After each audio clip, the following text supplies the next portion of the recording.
Week 11 of the fantasy basketball season. Here's a few guards I look to sell and trade this week. So some of these guards, they've been playing great, no doubt about it. But I just don't believe they're going to stay up to par like they have been over the last few weeks and putting up the stats they are. So if you could get them in a trade and sell them at peak value, this would be the time to do it. The first player, CJ McCollum of the New Orleans Saints. So McCollum, it's been a solid season for him, even though he missed a few weeks early in the season. 22.8 points a game, 3.8 rebounds, 4 assists, a steal, 3.2 threes a game, and 46% from the last couple weeks. He's been going off 29.2 points a game, 3.2 rebounds, 3.5 assists, 5 threes, and 54% from the field. So McCollum, he's coming off a 50-point game a couple games ago for this New Orleans Pelican team. And anytime someone puts up a big game like that and a big performance, I would put him on the trade block if he's not a bona fide superstar and see what I could get for him. So the last few games for McCollum: January 1st at the Heat, 22 points, 4 boards, 5 assists, a block, a 3, 56%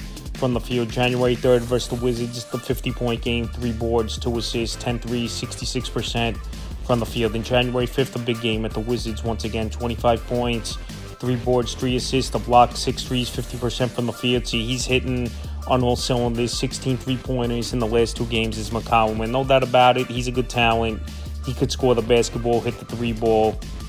But with Zion Williamson possibly returning, his numbers are going to go down here for CJ McCollum, where Zion's still their number one op. Now, while McCollum's playing great basketball, putting up big numbers, including that 50-point game, even though it was versus one of the worst teams in the league in the Washington Wizards. I believe he's a sell-high candidate with the things I mentioned. Zion coming back possibly tonight's ball game, and also as well, it was a matchup versus one of the worst, if not the worst team in the league. So McCollum, if I could get 2 players in a deal for him on the trading block, this is the time to do with the next guard, LaMelo Ball for the Charlotte Hornets. So LaMelo Ball, it's been a great year, 29.8 points a game, 5.2 rebounds, 7.3 assists, 1.3 steals, 4.4 threes a game, and 42% from the field here for Ball. In the last couple weeks, 26 a game, 4.7 boards, 6 assists, 4 threes, 43% from the field. So he's putting up a lot of points, no doubt about it, is LaMelo Ball. I know he missed 3 games from December 28th to January 3rd, but I believe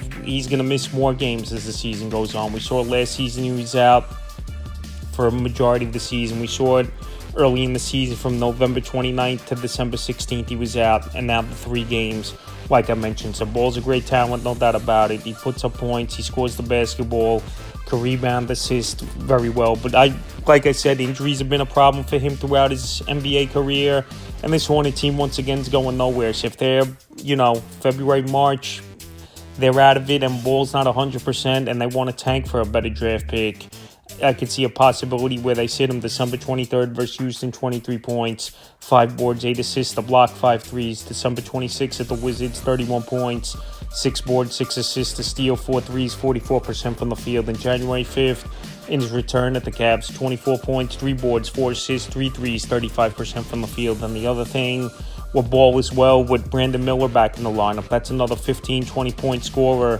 per game. So I think with all these factors, injuries, and Miller back in the lineup, where he's one of the elite scorers on this roster, I think Ball's numbers could take a little bit of a hit in the next couple weeks here.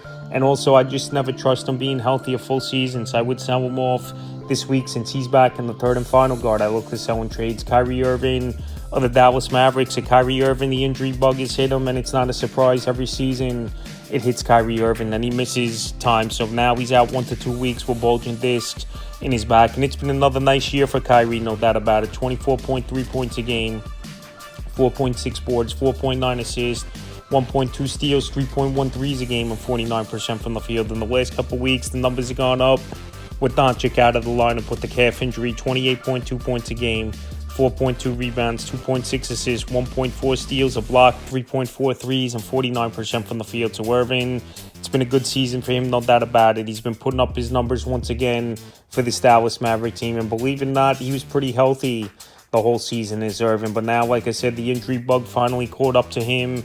And when Irving's hurt, he misses a lot of ball games. I believe with this bulging disc in his back, it's going to be more than the 1 to 2 weeks. And it wouldn't be surprising to me if it's a month or more. So right now, I know Irving, he's out. His value could be a little bit down. But some owners still might give you good value for Kyrie Irving because he was playing great basketball with some big games before he went down with injury. December 27th at Phoenix, 20 points, 4 boards, 5 assists, a steal, 5 threes, 28% from the field. December 28th, he went off 46 points, 2 rebounds, 2 assists, 2 steals, a block, 5 threes, 61% from the field. Then January 1st at the Rockets, 16 points, 7 boards, 2 assists, 3 steals, 2 blocks, 53% from the field. So Irving, like I said, when he plays, no doubt about it, he puts up big numbers for fantasy owners in this Dallas Maverick team, but he's never healthy a full season.